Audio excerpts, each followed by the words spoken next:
Good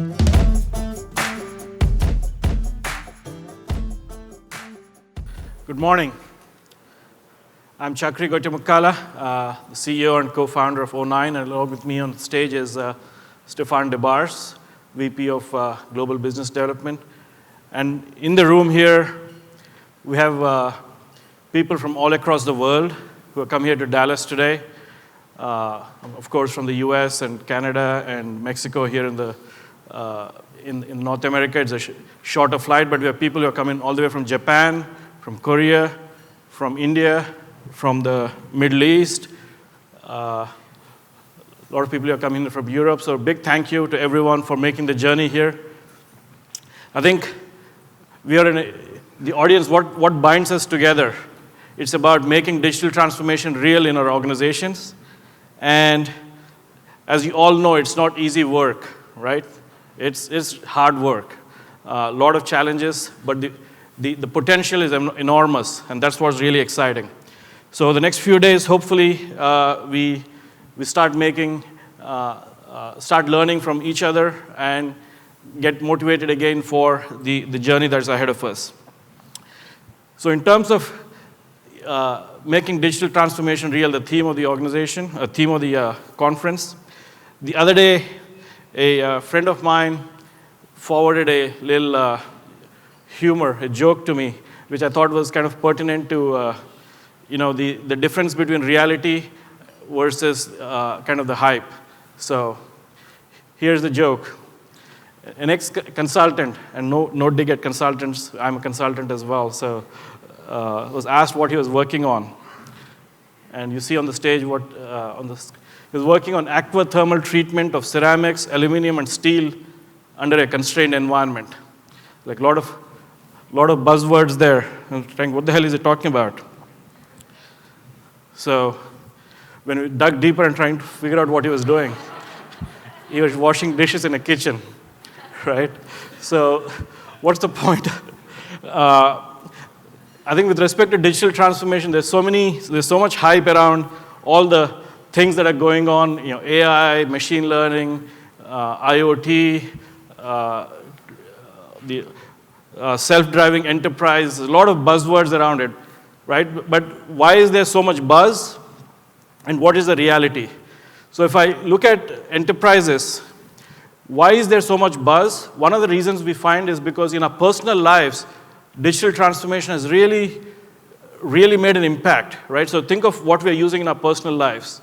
We have things like Google, where if I just type in anything about anything in the world, I instantly get information about it in my fingertips, right? But let's contrast that to the enterprise context. If I want information about anything, how easy is it to get information about the forecast for an account, for where my constraints are in the supply chain? It's not easy. Why shouldn't it be as easy as it is what we are already experiencing in our personal lives? Why shouldn't systems be that easy? It's a question that we should be asking, right? We have, in our personal lives, collaboration going on across the world instantaneously on any trending topic. Why is it so hard in organizations to drive collaboration around, not just within silos, but with customers and your suppliers? Why is it so difficult to drive collaboration? So when we're experiencing that in our personal lives, right? When we're looking at systems like Google Maps, it's pretty amazing if you think of it, right? It's telling me leave for the airport earlier by looking forward and understanding what the constraints are on the road, saying, hey, there's traffic building up, and therefore you should leave early. It's telling me what to do based on forward visibility of constraints and prescribing actions to me. How many enterprise systems are able to give you that kind of forward visibility to constraints and say, hey, these are the 3 actions you need to take to resolve those constraints? Why is it not there in enterprise systems as of yet? When you think about things like Uber, what is Uber doing? It's already doing real-time demand-supply match and changing prices dynamically to shape demand when supply is constrained. They change prices so that more cars get onto the road, right? So how many companies are able to do real-time demand-supply match and then do demand shaping in real time to shape my demand to my supply? Not many. So the point here is there's huge potential in digital transformation, but when I contrast to what we already achieved in our personal lives, there's a big gap. So the excitement is there because people are already seeing how it's transformed, how transformative it can be. But the challenge and therefore the opportunity is, how do I make enterprise systems? How do I make enterprise processes, right? Really take us to that level where we are already experiencing in our personal lives. That's kind of the first challenge that I would pose that's in front of us. Okay. So what is AIM 10X, this conference, really about? Just to give some context to the name, AIM stands for AI-powered management systems, right? So that's kind of a little acronym that we had for what was behind the name. And 10X being the aspirational goal. How do we create not just incremental improvement, but digital transformation is about creating breakthrough improvements, right?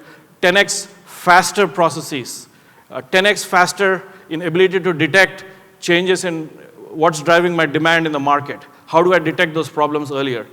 10X faster and smarter about how I respond to those changes in demand and supply, where I can apply a lot of intelligence to understand what the forecasts are, a lot of intelligence to understand what the financial trade-offs in responding to changes in demand and supply are. How do I become 10X faster?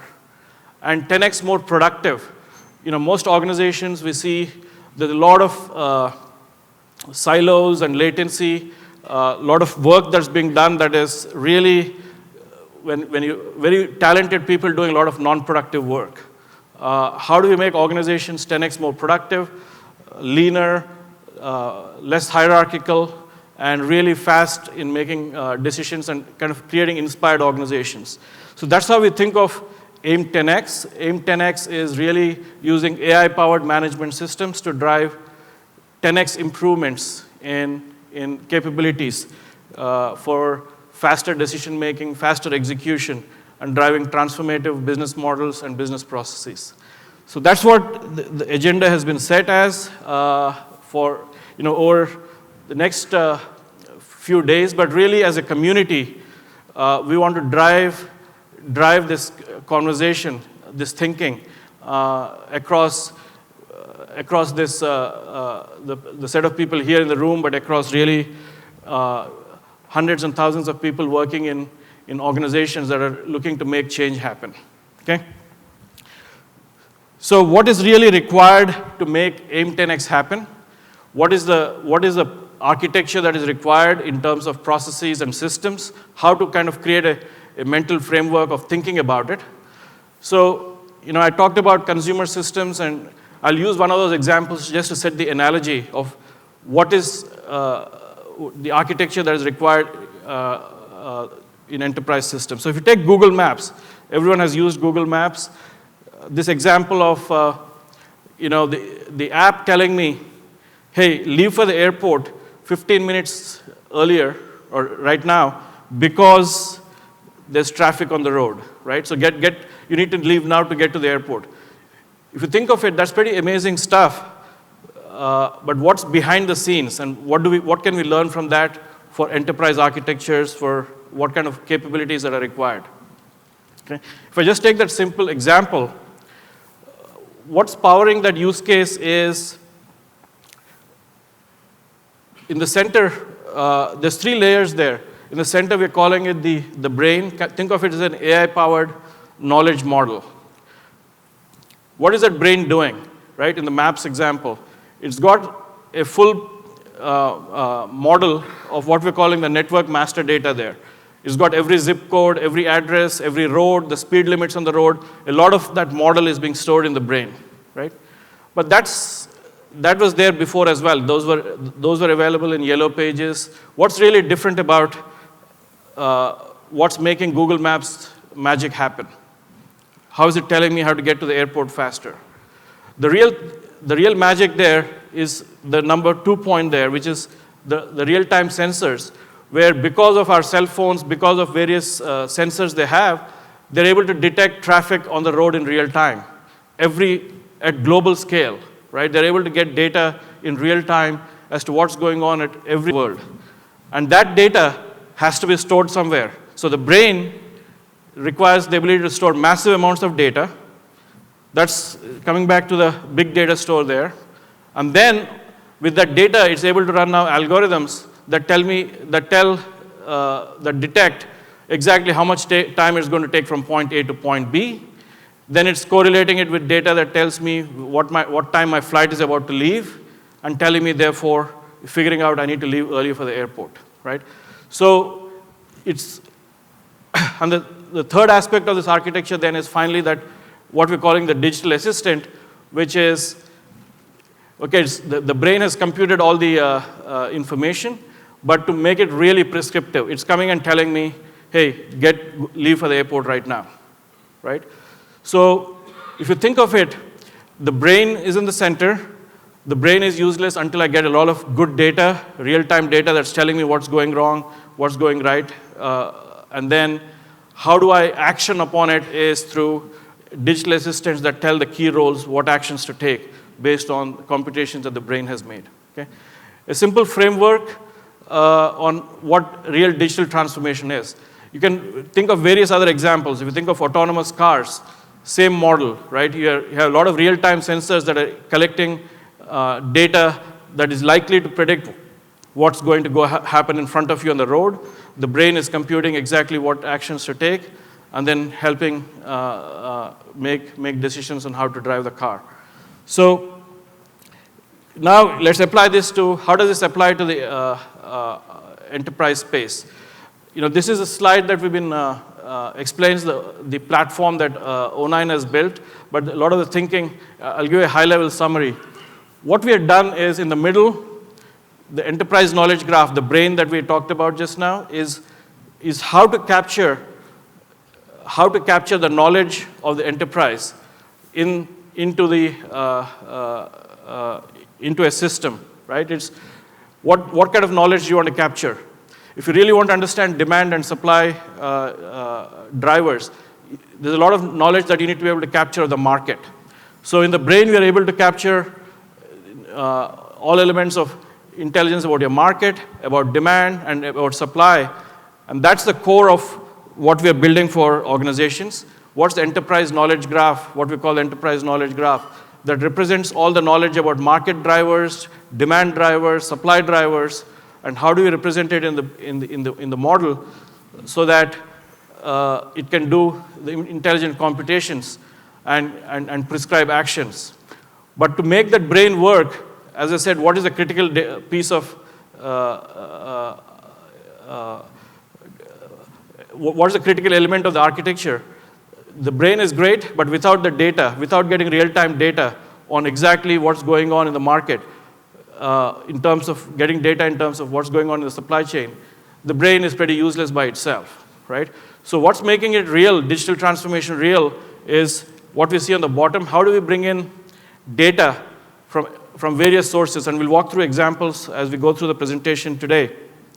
How do we bring in data about your competitors, about what's driving demand, about the market, about your customers, consumers, so that we can understand faster what's driving demand and what's driving potential changes in demand?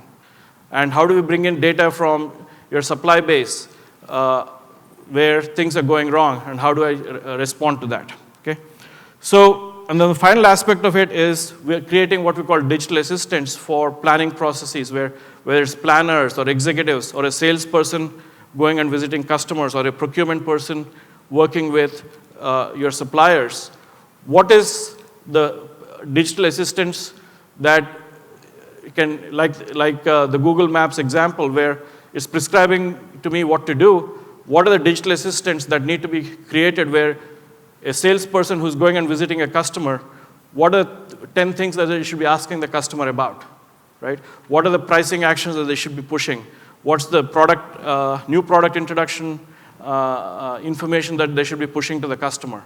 What information do you want to get back from the customer to drive internal forecasts or update the forecast? So making them extremely prescriptive so that each role has a digital assistant that makes the planners more productive, that makes salespeople more productive, makes operations people more productive, all driven by the knowledge from the brain, is how we're constructing this architecture. Okay? So, and over the next 2-3 days, we really want to, there's There's breakouts where we'll be showcasing some of the technology innovations that have been made. I think a lot of our customers who have started on this journey with us will talk about their experiences.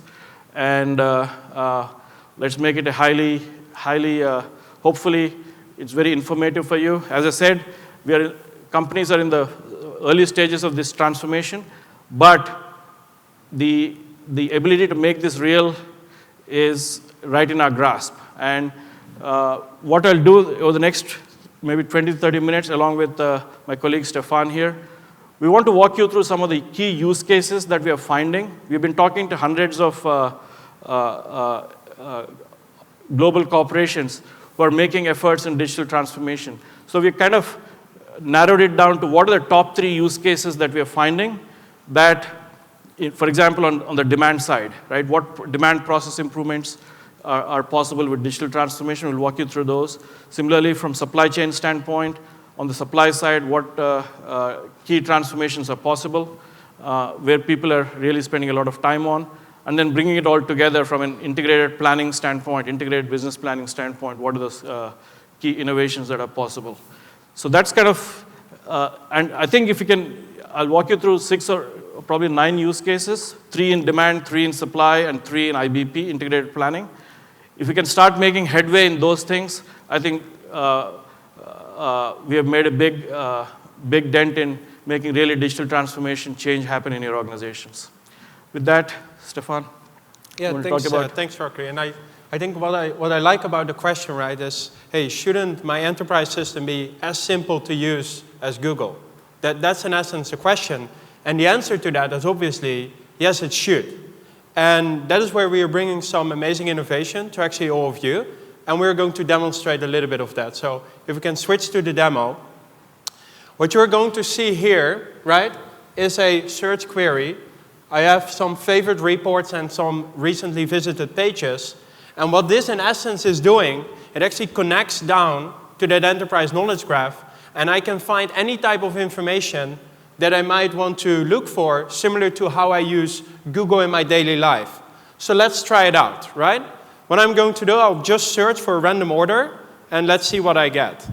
So I type in order 119, and what the search functionality is doing me, it gives me actually a drop-down list, similar to Google. And now I want to search for this first order 119.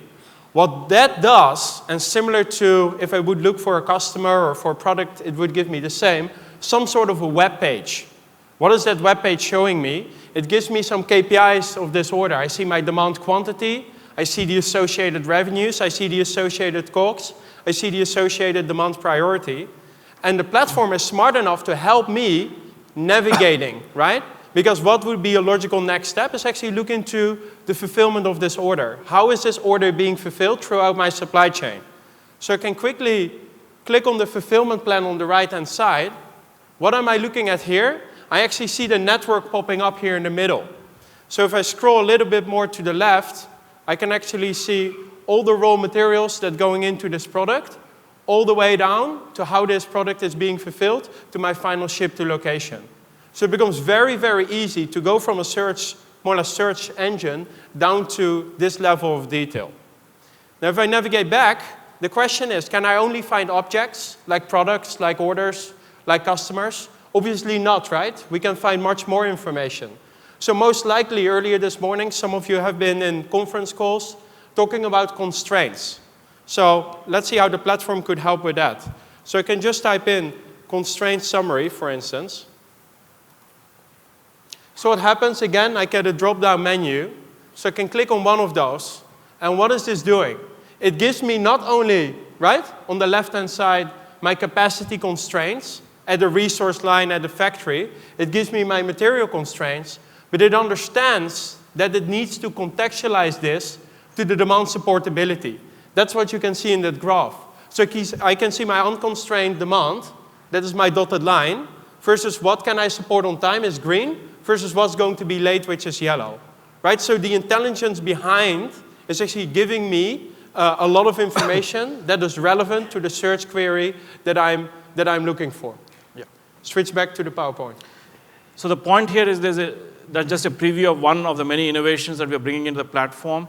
the future systems, for them to be adopted, they cannot be like the older generation systems. They had to be as simple as Google. The millennial generation, they're not going to work with software that is not easy to use, right? So in our personal lives, we are really making it, I want any information about anything, I use Google. Similarly, why shouldn't enterprise software be as simple as that, right?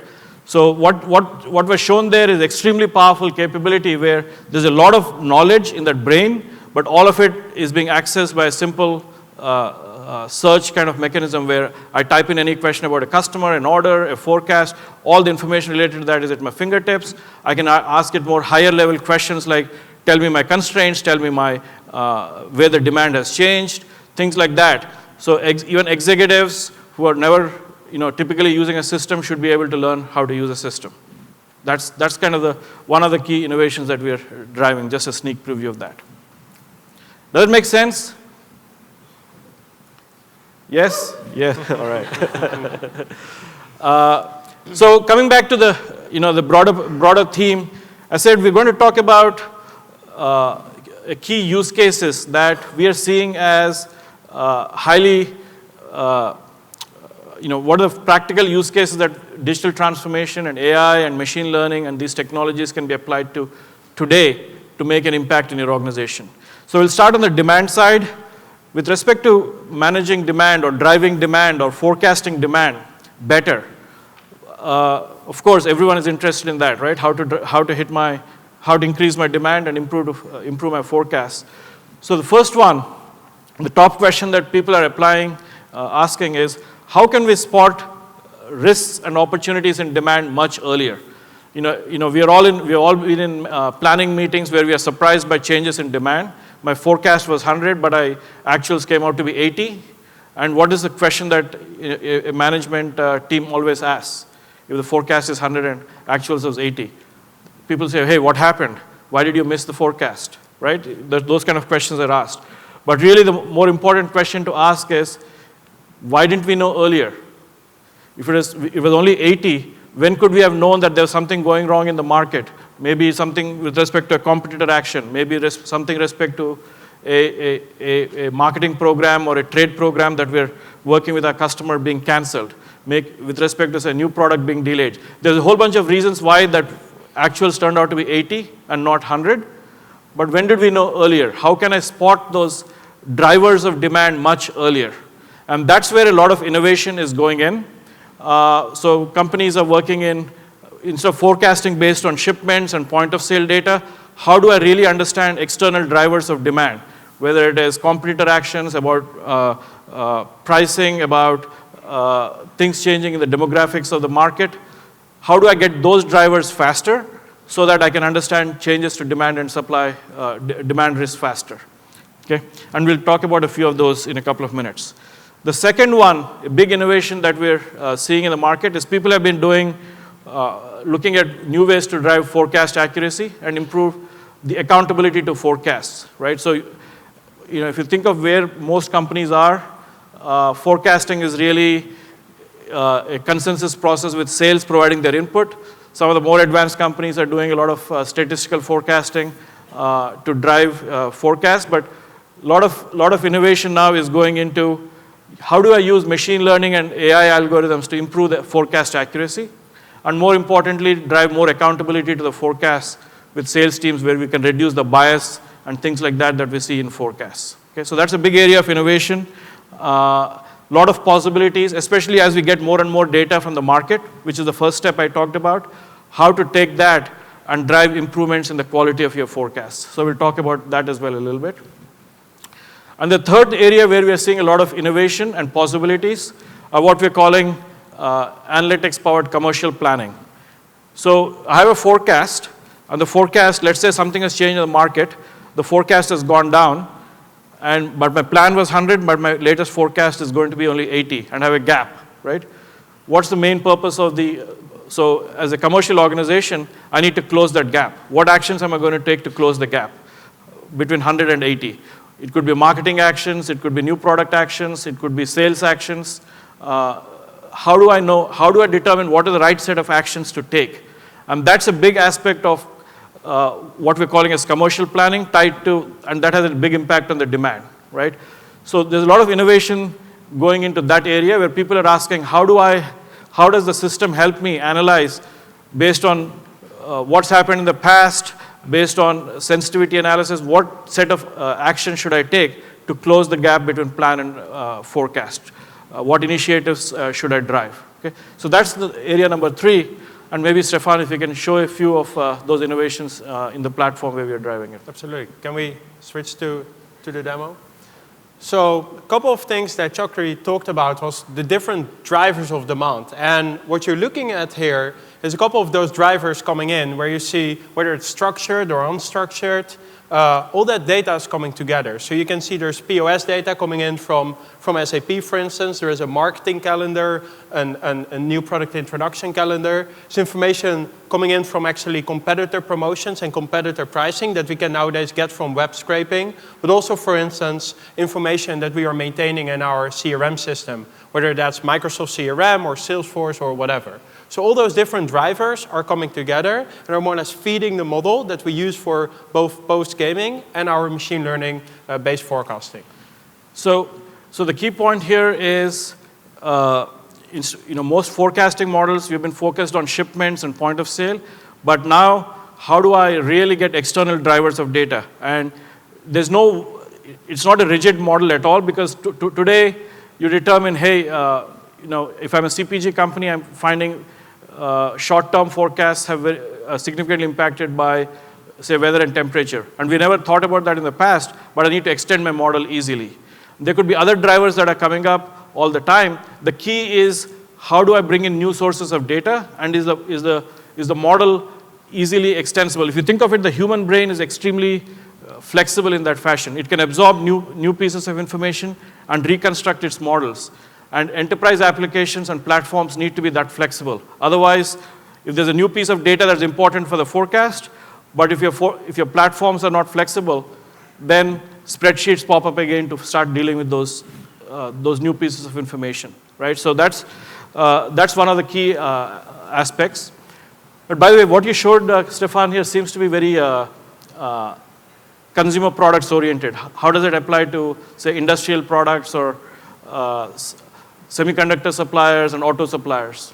Yeah, of course, and I mean, absolutely. So when we look into more industrial companies, or to your point, auto suppliers, we can bring in completely different drivers of demand. So think about, if we work with a company that is manufacturing tires, how can I get a better understanding of all the, more or less, cars being produced by the OEMs? Or if I'm working with a company that's in networking or telecom, how can I get a better understanding of what are all the, more or less, infrastructure projects that are being executed upon by the telecom providers? So it's all about, in every industry that we're looking into, where a company is working in, what actually drives demand, then find out more or less what are the different data sources and start bringing those into the model.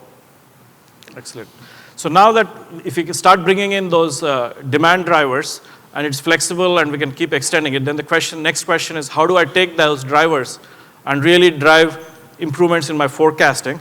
Here's where, in a lot of industries, working with our customers and partners, we're developing machine learning-based models to improve the accuracy of the forecasts. In fact, some of our customers, where we have started driving these models, we have seen the dramatic improvement in forecast accuracy, to the point where now sales teams are saying, we used to spend so much time, they're now trusting the system more. They can take those and, only on an exception basis provide more inputs, but more and more trust is being built so that they don't need to waste time driving internal forecasts and all the biases that come with it. They can actually focus on selling a lot more. Here, just the point here, so if something has changed in the market, I guess, what are you showing here, Stephan? The forecasts have gone down because of the drivers? I think what we are seeing here, the green line is my last cycle forecast, and then this yellow line is my latest forecast. So what we're actually seeing is the forecast is trending down. Now, why is that? Because from those drivers of demand, one of those drivers are different marketing initiatives, and we learned actually that a couple of them have been canceled. So now a couple of marketing initiatives have been canceled. That's immediately picked up by the model, and now my forecast is trending down. So the moment this happens, then obviously the question is, can we actually start closing the gap? Because most likely this is generating a gap versus my annual operating plan. What do you think about that, Chakri? Yeah, so not just, so from a forecasting standpoint, it's automating how taking the demand driver information and saying the forecast has gone down. But a critical action of integrated planning, as Stephan pointed out, is, okay, now I have a gap between my plan and my forecast. How do I close the gap? So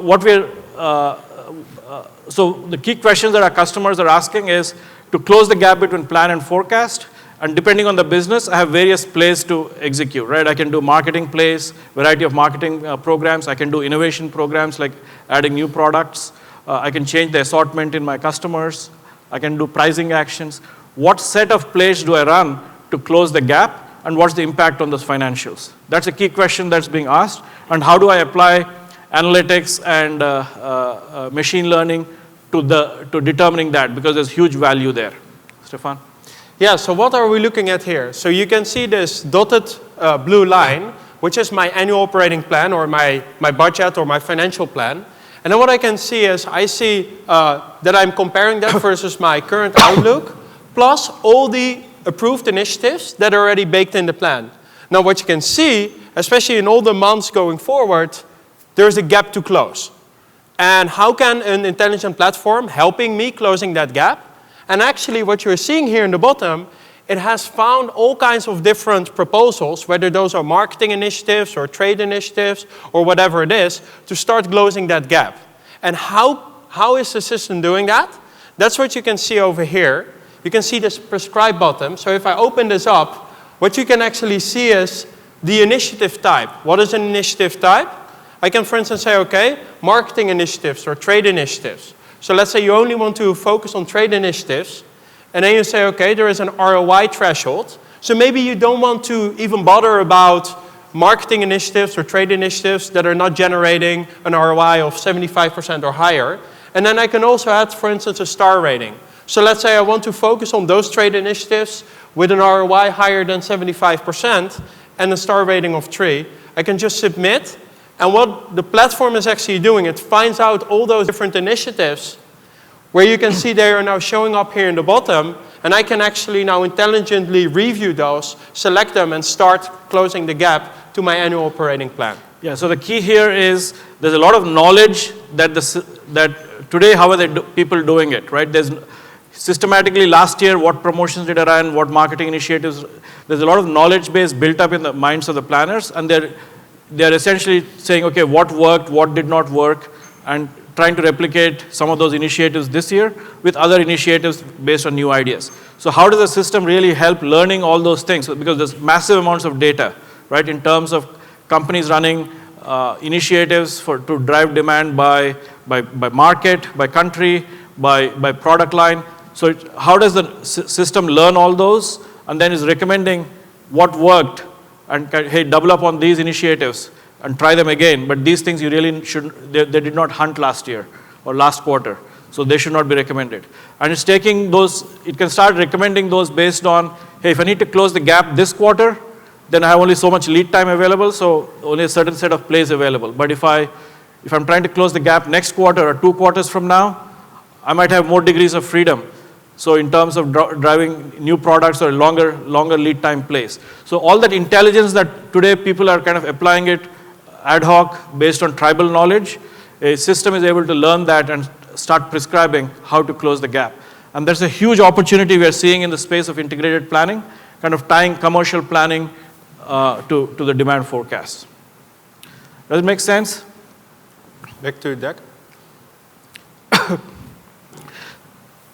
So we just talked about 3 use cases in demand and how we are seeing a lot of innovation going on and a lot of value potential. Now let's switch over to on the supply chain side. What are the top 3 use cases that we see as huge value drivers, right? First, we talked about how the demand side, they're generating scenarios on, hey, this is likely my demand, but if I can potentially increase the demand to a higher level if I get some of these proposals through, or I can see a potential upside in demand. So there's multiple scenarios of demand, really, if you think of it. It's not just one forecast number. There's a likelihood of the number being 100, but there's also a possibility that the number can go up to 120 or 140 or it can go up to 80. Well, if it can go up to 140, whereas the likely number is 100, what is the extra cost that I need potentially? If I need to get my supply chain ready for 140, then I need to have potentially more cost in the supply chain, more inventory, more potentially some extra capacity, cost, etc. But I'm spending hard money on demand that is probabilistic. It might come at 100, might come to 140.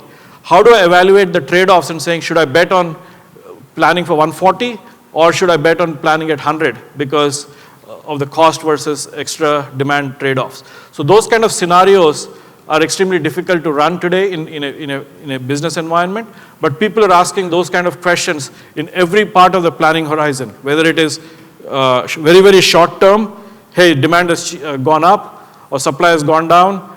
Can you just tell me in the next few days how to reallocate my demand and supply with the financial trade-offs? In the mid to long term, or even looking to 3 to 5 years down the line, where I'm trying to add new capacities and new capabilities in the network, those kind of decisions are being asked. The ability to do this in more real time, faster scenario planning, and really understand cost to serve versus inventory versus supportability trade-offs, that's where a lot of emphasis we are seeing in the market on how to create a digital model of the supply chain that can essentially do those kind of scenarios in much more real time than is possible today. The second aspect is, while that's great, a lot of people, in order to run those scenarios, to be able to answer those questions, you need data, right? You need cost data, you need inventory data, you need lead times data.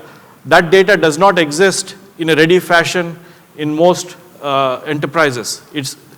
And data seems to become a big hindrance in driving these kind of decision making. So one of the innovations that we are seeing, hello? One of the innovations that we are seeing is, how do I apply new technologies, AI and machine learning, to actually solve the data problem, right? So traditionally, how are data problems solved? Someone had to create planning master data. What's the lead time? Someone had to key it in for the planning system to work. What is how much capacity is available, and how much capacity does this product A consume versus product B consume? Someone had to key it in. But that planning models, those planning data was extremely tough to maintain. It was mostly tribal knowledge. But the innovations that are possible now is we're able to read transactional data directly, right? And create master data. So master data is not like a manual process of creation. How does a system automatically create master data and planning data from transactional data? For example, you can read all the transactional data of shipments from point A to point B and figure out how many of those were expedite shipments versus normal shipments, and create a model for planning that says this is what the cost from point A to point B is in normal mode versus expedited mode to do higher level decision making. So the ability to do master data and clean up the master data based on using new technologies like machine learning and algorithms is a big area of innovation as well. Okay? And number 3 is, what we are seeing is a lot of push for is, how do I not get surprised by my supply chain? A lot of those problems are deep in my supply chain. They're in my supplier's supply chain, right? So some of our OEM manufacturers are saying, hey, I keep getting hit with semiconductor problems all the time. And how do I know that my semiconductor suppliers are going to be constrained slightly earlier so I can go and secure that capacity earlier and not get surprised? So how do I extend my models not just within my supply chain, but extending it to my tier 1, tier 2 suppliers by building models of their capacities and matching it against demand so that I can get earlier warnings on supply chain. So those are kind of the areas that we're seeing a lot of supply side innovations, and maybe why don't we just talk to a couple of those. If we switch back to the demo. So I think, Chakri, you talked about different, more or less, demand scenarios from my commercial organization, and now I want to understand what is the true cost to serve. So what you're looking at here in this table, you see actually 3 scenarios. You see an RGP, that more or less stands for my right goalpost, which is my most optimistic demand scenario. Then I have an MLS scenario, which is my most likely scenario. And then I have an LGP, which stands for my left goal post, which is more or less my most conservative or pessimistic demand scenario. So you can easily see the RGP scenario has the highest demand quantity, and the LGP scenario has the lowest demand quantity. Now what I'm very interested in is providing a feedback back to my commercial organization saying, hey, in those scenarios, right, what is my on-time supportability? And then what is my total supportability? And the moment I know that, I would very much like to understand, okay, how does that translate in terms of revenues that I can see there? How does that translate in terms of cost of goods sold? And what are all the non-standard costs in every scenario that apparently I need to occur to make this all happen? So what are non-standard costs? Think about logistic expedites, think about alternate sourcing, or think about flex capacity. And this brings me all the way down to eventually the inventory holding cost and then my contribution margin. So in every single scenario, I can now understand all the different trade-offs down to the contribution margin. Now, in every of those scenarios, we can also more or less start tweaking and tuning that further. So what if for a certain set of product, I want to allow a little bit more pre-build? Or what if I want to actually allow for more alternate sourcing and so on? So we're going to show you that during the breakouts later during this conference. But just the possibility of having a couple of different commercial scenarios and understanding the trade-offs down to the contribution margin is what we see is highly powerful. And a lot of companies are asking for that capability. So that's really powerful if we can run these kind of scenarios and present to management the trade-offs between these in real time so that they can make decisions on, okay, I'm going to incur extra costs, but given the upside in demand, it's a risk worth taking, right? Just the other day, by the way, this is a real story. We were talking to one of our clients, an S&OP planning director. He was in the meeting, and the CEO asked them, hey, why do I have this extra $10 million of inventory? Inventory went up. And the S&OP director said, well, that's a decision that you made, Mr. CEO. You went and bought some supply because you got a deal on supply. And they actually bought a lot of raw material because they got a great deal. And so that decision was made in a silo. The inventory went up, but the same CEO was all wrapped up saying, hey, why the hell did inventory go up, right? So it's a trade-off between reducing costs on one side, but I'm holding more inventory. Because the decisions are not recorded and they get forgotten over time, then suddenly blame games start after a few months. So I think the ability to do these kind of financial trade-offs in real time is hugely powerful. That's where all the blame games are happening in big organizations. But to make that happen, really, as I said, data is a big constraint. How do I get cost data? How do I get the network data, right? So if maybe, so what we're seeing here, for example, is we can model the end-to-end network at a very granular level for each product, all the way from, say, finished goods, from your customer locations all the way to your suppliers, through the bill of materials, the factories, the distribution activity. But how does the master data get fed into this model? Because you need to be able to model what the costs, the lead times, the constraints are at each part of this network. And that's where I talked about how instead of relying on keying in the master data manually, we are driving in innovations where we can read large amounts of transactional data from your base systems in whatever format they are, and then run algorithms to figure out what the master data, the planning data ought to be. And that's a big innovation that helps solve one of the reasons why people are not getting to the value from planning and decision making. Okay? And then the third aspect of it, as you can see here quickly, is not just, this model is like Lego blocks. You can extend the supply chain model to your suppliers and so you should be thinking about how do I build a model of my tier 1 suppliers that accurately that better represents what capacities and constraints they have in serving me so that I can get an earlier warning. So my supply chain really does not stop at my factories where I'm getting raw material. I need to be able to model and extend the model to modeling my suppliers as well. And then how do I establish collaborative processes to get some data that helps me get earlier visibility into big constraints that have material impact on my business. Okay? So those are the kind of the innovations. How do we build this digital twin of the supply chain and feed it with a lot of data, but data coming from analyzing transactional data directly. Okay? Let's switch to the PowerPoint. So we talked about demand. We talked a little bit about supply. Now let's talk about integrated business planning, how to bring it all together and drive executive decision making, right? We've all been in a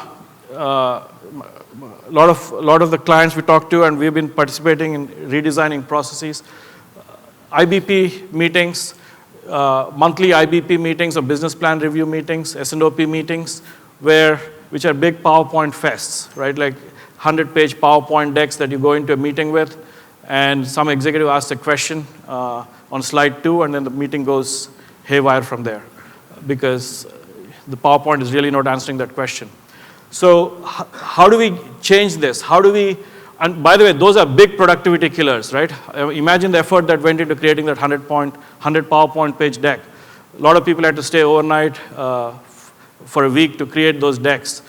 So how do we change that where the effectiveness of those meetings is dramatically improved, where the processes is actually being conducted on the system. The information is all there on the system. My S&OP meeting and IBP meetings can be conducted on the system, right? My risks, my opportunities, my plans, my forecasts, the constraints, they're all available in real time for management to review. So that's one area of innovation. A lot of our clients and prospects are pushing us in that direction. We need to really solve improve the effectiveness of the S&OP and IBP meetings. The second is, within those meetings, there's a lot of what-if questions asked, and we touched on it, because instead of it being static reporting, if there's questions, and hey, but what I don't buy that number, what if that number can be this? Can you tell me the impact? How do you drive those kind of real-time scenario planning and bring those capabilities into is critical to make those management meetings and decisions more effective. And then the third thing, which is extremely important, people are asking, okay, this is great, IBP processes are transformational, we understand that, but making that change happen in my organization is not easy, right? I have hundreds of markets, multiple product lines, people are used to doing operating in their silos, and now we are trying to bring them into an integrated planning process. How do we measure whether they're adopting the process? How do we measure whether they're being effective? How do we drive change? That's a critical question, and we are advocating how to bring the monitoring of the process, the adoption of the process. How do you measure people, and how do you drive accountability to whether player A versus player B, how well they're playing relative to what's required by the corporation. That kind of leaderboards and process adherence scorecards, those all need to be brought into the S&OP meeting as well, because change management is a big aspect of driving transformation in planning processes. So those are some of the top use cases we are seeing in kind of how bringing in demand and supply and transforming the IBP process. So Stephan, you want to talk about that? Switch to the demo.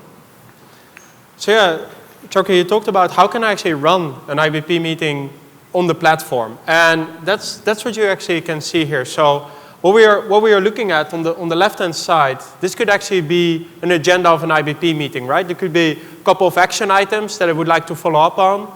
There might be a couple of approvals that I want to take in terms of a scenario, in terms of an inventory, in terms of distribution expedites. And then I can look into different leaderboards around the demand review, a financial review, an account review, and so on.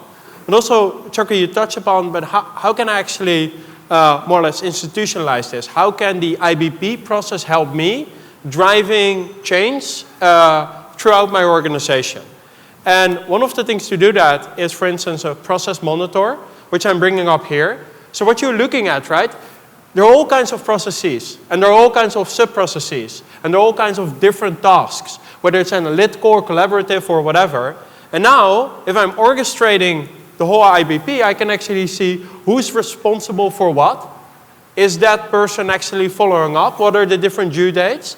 And really starting this process monitor in a platform. Now, obviously, right, we can also look into, for instance, financial review, where I'm looking into what are my revenues versus the plan, and then what is actually the gap that I need to solve, similar to what we saw earlier. Now, obviously, this is not only related to a projection in revenues. We can turn this now into a full-fledged P&L, where I'm seeing on the far left-hand side what is my revenue plan. Again, that's my annual operating plan, which I can compare with my revenue outlook. Then if I deduct my trade spend, I get to my net revenues. And then I can actually deduct all my costs down to more or less a gross margin, which I can then actually bring down to an operating margin as well. Where in the bottom, I can actually see whether it's at the product line or at the region or at the customer or whatever, where the gaps, and again, you can actually start to launch the gap closure activities. But the ability to actually absorb financial information together with a lot of supply chain information, turn that down into a P&L, is extremely powerful in IBP meetings. So that's great, Stephan. So if we can really run our IBP meetings where you can look at the full P&L, understand where the gaps are across all elements of the P&L, and also have right on the platform what the actions to close the gap are, whether it's on the revenue side or on the cost side or inventory side, that'll be pretty powerful and kind of transformative. I think it's a 10x idea. But Stephan, I have a question. So the SNOP meetings and IBP meetings, they're weekly and monthly meetings, but a lot of decisions have to be made in between the cycles, right? So do I have to wait till the monthly meeting to be able to make these decisions, or because a lot of requests come up during the monthly cycle? I don't need to, do I have to wait till the monthly meeting is a question? No, absolutely not. And I think, Chakri, that's the point. And let me just bring up an example here. So what I've done, I've connected here my mobile device, and what I'm looking at actually are requests to approve and distribution expedite. So you see order 119 is related to customer number 2. I can see the expedite quantity and the expedite cost. But what is turning here in red, which is fairly powerful, it says, what is the confidence level that I have in that demand? So in this case, the confidence level is 38%, which means the confidence level is actually very, very low. Why would that be? Because what we can do now, based on analytics, we can find out what is actually the likelihood that this order might be canceled. Because maybe this customer is notorious for canceling orders last minute. So we can now use, again, different data sources to say, hey, based on low confidence level of demand that are asking for more or less expedites to fulfill that order on time, those are the ones that I want to push to this mobile device, right, for approval. So now if I go to my mobile and I click on this particular order, again, I have all the information at my fingertips. I can scroll down, and now I can say at the approval status there in the bottom, I can say now reject or approve. So a lot of decisions that we need to make don't have to wait, Chakri, for a weekly meeting or a monthly meeting or whatever. We can push them to mobile devices. We can approve, reject, make decisions, and then move forward. And I think that is extremely important when we talk about digital IBP. It's not only about running different meetings in the platform. It's about how can I more or less cut decision times and respond much faster to the risks and opportunities you've been talking about. Yeah, so if you can, so cutting down the decision cycle times, making it more real time as for getting approvals is one thing. But I think what Stephan pointed out, there's another key aspect there. How is the system estimating risk? So for example here, that demand, supply chain had to spend extra money to make that demand happen, but that's hard dollars, right? Today, how does the human planner, when they look at demand from a customer or a product line or a market that is suspect, i.e. historically that customer has been unreliable or that market has been unreliable with their forecast, they apply human judgment and say, I'm not going to spend this money until I get extra approval, right? But what if that planner moves on and the tribal knowledge is gone? How does the system learn in terms of the risk of that demand from past, because the system now has all the information about the past forecast, the history of that customer and the product. I can learn about how accurate and how predict that demand is, how reliable that demand is, and applying that judgment automatically and saying, if the demand is highly reliable, automate it away, right? We can approve it, auto approve, and it gets executed. But if the demand is highly unreliable, then we need an intervention i.e. a management approval to get the decision to be made. And that does not need to wait until the monthly meeting. That should be made in real time, right? The management gets the notification. They can go and look at the details of the business case and make the approvals, okay? So those kind of things are very practical things that can be done today with respect to driving digital transformation in IBP versus the way things are being done today, which are extremely manual. Okay, so hopefully that gives you a flavor. If you recap, we talked about 3 demand side use cases, 3 supply side use cases, IBP use cases, and if you're planning practitioners, if you're supply chain practitioners, if you're in the sales organization trying to improve gap closure between plan and forecast, these are practical ideas that I think from a technology standpoint, they are possible today. And if we can start making headway in these areas, I think we are driving a lot of value to our organizations and kind of getting on that digital transformation journey. So these are some of the prioritized set of use cases we have collected from our from the market. But there's a lot of other use cases. You might have some other use cases that you're thinking about. Please come by over the next 3 days. Talk to us. Talk to a lot of our O9 customers who are here. A lot of prospects who we've been talking to who are about to get on the digital transformation journey. Our partners are here who have a lot of great ideas in digital transformation. Please talk to them. And hope you have a great conference. And more importantly, please remember to have a lot of fun. So thank you.